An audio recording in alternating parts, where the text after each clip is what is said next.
আমি সাংবাদিক মাসুদ কামাল বলছি, আমি হয়তো গ্রেফতার হতে পারি। আমি আপনাদেরকে একটা কথাই বলবো, আমি নিরপেক্ষভাবে সারা জীবন কথা বলে যাব। এই বাংলাদেশের ইতিহাস যাকে নিয়ে লেখা, সেই বঙ্গবন্ধুকে আমি কখনো অপমানিত হতে দেব না। আমি যদি গ্রেফতার হয়ে যাই, আপনারা সবাই এই দেশের পক্ষ নিয়ে কথা বলবেন। এই বাংলাদেশ আমার, আপনার সবার। অন্যায়ের কাছে কখনো মাথা নত করিনি। আসসালামু আলাইকুম। প্রিয় দর্শক, একটা বিব্রতকর অভিজ্ঞতা এবং বিব্রতকর পরিস্থিতি, এই বিষয়টা শেয়ার করার জন্য একটু বেশি রাতে হলেও আপনাদের সামনে হাজির হয়েছি। আপনারা জানেন, দুদিন আগে প্রফেসর ডক্টর নাজমুল হাসান কলিমুল্লাহকে গ্রেপ্তার করা হয়েছে। সেই গ্রেপ্তারের বিষয়টা নিয়ে আমি একটা কন্টেন্ট করেছি।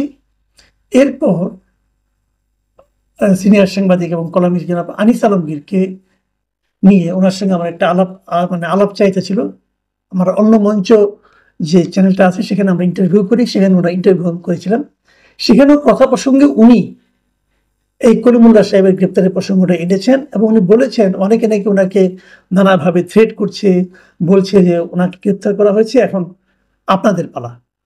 তো আমি নিজে ওইটা ক্লিয়ার করেছি যে ওনাকে গ্রেপ্তার করা হয়েছে একটা দুর্নীতি মামলা। যদিও আমি মনে করি এই মুহূর্তে যে মামলায় ওনাকে গ্রেপ্তার করা হয়েছে তার চেয়ে অনেক বড় বড় মামলা থাকা সত্ত্বেও, দুদকের মামলা থাকা সত্ত্বেও অনেকেই বাইরে প্রকাশ্যে ঘুরে বেড়াচ্ছেন এবং এ কারণে মানুষের মধ্যে একটা ধারণা জন্মেছে আসলে দুর্নীতি মামলাটা অজুহাত মাত্র। মূল ঘটনা হলো কলিমুল্লাহ সাহেব এমন কিছু কথাবার্তা বলছেন, সেটাকে আপনি গুজবই বলেন আর সত্যিই বলেন, সেগুলো সরকার হয়তো পছন্দ করছে না, যে কারণে তাকে থামিয়ে দেওয়ার জন্য এই কাজটা করা হয়েছে বলে অনেকে ধারণা করছেন। তো এই বিষয়গুলো কিন্তু আনিস আলমগীরও বলেছেন, আমিও বলেছি। কিন্তু ঘটনাটা কি হয়েছে, আমি এরপর থেকে একের পর এক ফোন পাওয়া শুরু করেছি যে আমি গ্রেপ্তার হয়ে গিয়েছি কিনা, আমি দেশ ছেড়ে পালিয়ে যাব কিনা, অথবা আমি এ ধরনের আশঙ্কা করছি কিনা। এ ধরনের কেউ কেউ এটাকে ইস্যু করতে চাচ্ছে, কেউ কেউ এটা নিয়ে বলে আমোদ অনুভব করতে চাচ্ছে এবং আমার মনে হয় কেউ কেউ আমাকে ভয়ও দেখাতে চাচ্ছে। আমি আজকে সারাদিনে কত যে ফোন পেয়েছি কতজনের কাছ থেকে, সবাই বলছে সাবধানে থাকবেন। আচ্ছা ভাই, আমার সাবধানে থাকা না থাকা কি আসে যায়? সাবধানে থাকার অর্থটা কি? আমি কোথায় থাকবো? আমি তো আমার বাসায় থাকবো। তো কলিমুল্লাহ সাহেব তো তার বাসায় ছিলেন, সমস্যাটা কি? সাবধান মানে এটা কি? আমি এগুলো আসলে বুঝি না।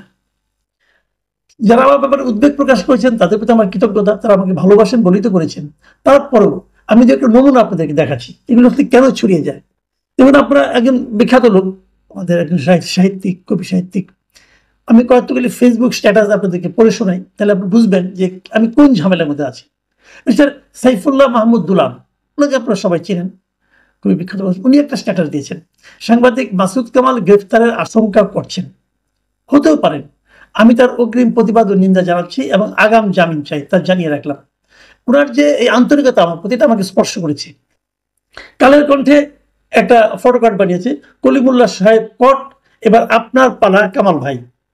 দেখুন, কালের কণ্ঠ আরেকটা করেছে, কলিমুল্লাহর পর আনিস আলমগীর, পান্না, মাসুদ কামাল কোশ্চেন মার্ক।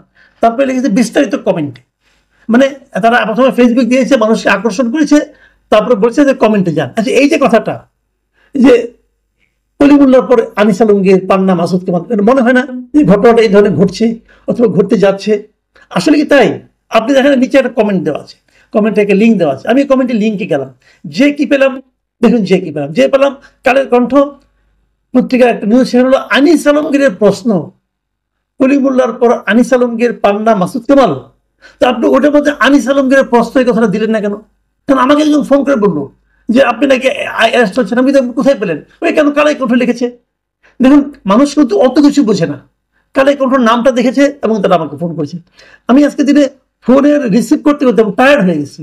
এটা গেলে খুব জরুরি। দেখুন, আরো একটা দেখাই আপনাদেরকে, তালুকদার মোহাম্মদ SAM স্যাম, পরবর্তী কিছু আছে আমি জানি না। এখানে লেগেছে কলিমুল্লাহ গ্রেপ্তারের পর মাসুদ কামালকে দেশ ছাড়তে বলা হয়েছে। আমি কেন দেশ ছাড়বো?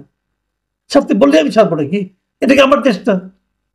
যদি আমাকে কেউ ছাড়তে বলে আমি ছাড়বো না। তো আমি তো আওয়ামী লীগের পুরো সময়টা দেশে ছিলাম, আমি দেশ ছাড়িনি, এখন ছাড়বো কেন? আমার যদি মৃত্যু হয় এখানেই হবে। আমি যা বলার সেটা আমি বলতেই থাকি। আমি তো কোনো ধান্দা করছি না রে ভাই, এগুলো বলে আমি তো কাউকে ব্ল্যাকমেল করছি না, কারোর কাছে 10টা টাকা নিচ্ছি না, আমার বিশ্বাসের কথা উচ্চারণ করতে পারবো না, এবং সেই উচ্চারণে তো দেশের কোনো ক্ষতি হচ্ছে না, এবং দেশকে আমি ভালো দিকে নিতে চাই। তো সেখানে আমাকে দেশ ছাড়তে বললেও আমি ছাড়বো না। কলিমুল্লাহ স্যারের গ্রেফতারের পর মাসুদ কামাল ভাইকে দেশ ছাড়তে বলা হয়েছে, ইউনূস পালাবে, আপনি কেন দেশ ছাড়বেন? এই দেশ ও দেশের মাটি আপনার, আপনার জন্য আওয়াজ ক্লিয়ার, পাশে আছে। দেখুন, আমার জন্য আওয়াজ ক্লিয়ার, আপনারা পাশে আছেন, এটা অবশ্যই আমার জন্য একটা বাড়তি শক্তি যোগাবে। জানাব